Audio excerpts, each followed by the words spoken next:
క్యూ9 TV ప్రేక్షకులకి నమస్కారం. ఈరోజు ఒక ముఖ్య వార్త మీ దృష్టికి తీసుకొని వస్తున్నాం.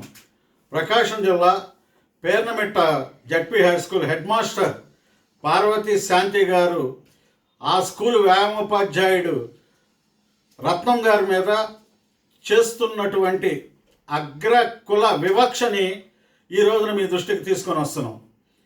గత 8 నెలలుగా ఆ వ్యాయామోపాధ్యాయుడిని అనేక రకాలుగా ఆవిడ హెరాస్మెంట్ చేయటం జరుగుతోంది. కారణం అతను ఒక దళితుడు.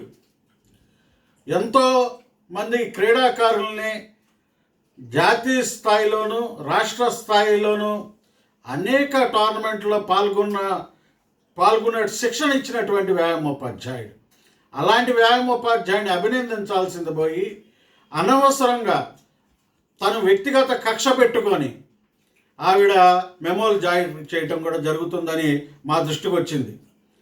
ఈ సందర్భంగా క్యూ9 టీవీ వాళ్ళ కుటుంబ సభ్యుల్ని విచారించగా వాళ్ళు చాలా ఆందోళన వ్యక్తం చేశారు. మా భర్తకి ఏదన్నా జరిగితే మాకు 2 పిల్లలు ఉన్నారు, వాళ్ళ గతి ఏంటి అని చెప్పేసి వాళ్ళు క్యూ9 టీవీ దగ్గర వాపోవటం జరిగింది.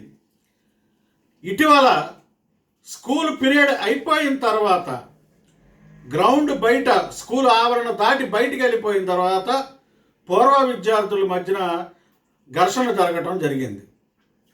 దానికి హెడ్ మిస్సెస్ బాధ్యత వహించాలి. కానీ కొంతమంది విలేకరులు వెళ్ళి అడిగిన తర్వాత ఆవిడ ఆ నెపాన్ని సెలవులో ఉన్నటువంటి పీఈటీ మీద తోసేయటం జరిగింది. ఇది ఎంతవరకు సబబు? ఇది వర్ణ వివక్ష కాదా? ఈ రోజున వాళ్ళ కుటుంబ సభ్యులు ఏ రోజు అతను ఏం చేసుకుంటాడో అని ఆందోళన వ్యక్తం చేస్తున్నారు. తక్షణం డిఈఓ గారు దీని మీద విచారణ జరపండి. సెలవులో ఉన్న వ్యాయామోపాధ్యాయుడికి బయట ఘర్షణ జరిగితే ఏం సంబంధం? ఆవిడ గారే విలేకరులకు చెప్పారు వ్యాయామోపాధ్యాయుడు సెలవులో ఉన్నాడని. వ్యాయామోపాధ్యాయుడు సెలవులో ఉంటే అక్కడ ప్రధానోపాధ్యాయులే బాధ్యత వహించాలి. కానీ వ్యక్తిగత కక్షతో దళితుడు అనే వివక్ష చూపిస్తూ అతని మీద ఆరోపణలు చేయడం జరిగింది. దీన్ని క్యూ9 టీవీ ఖండిస్తుంది.